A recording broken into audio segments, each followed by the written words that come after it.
হঠাৎ করে বিএনপির নেতারা চাঁদাবাজিতে প্রকাশ্যে এলো। ভিডিও কে প্রকাশ করতেছে? এই চাঁদাবাজি সারা বাংলাদেশকে উস্কানি দিতেছে চাঁদা এবং সন্ত্রাস লীগের মতন। আওয়ামী লীগ যেটা করেছে, বিএনপি এখন প্রকাশ্যে চাঁদা উঠাতেছে।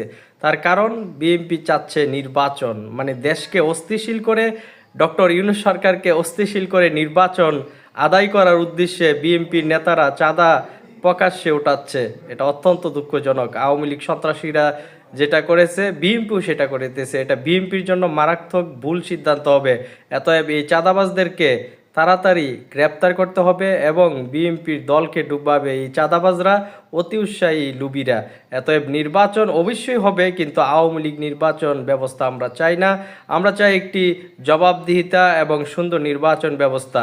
বিএনপি চাচ্ছে নির্বাচন যত আগে হবে বিএনপির জন্য কল্যাণ হবে। দেখুন, আওয়ামী লীগের 80% পুলিশ, আওয়ামী লীগের নির্বাচন কমিশনার মাধ্যমে যে নির্বাচন করেছিল, বর্তমানেও কিন্তু পুলিশ প্রশাসন সব জায়গায় আওয়ামী লীগ আছে।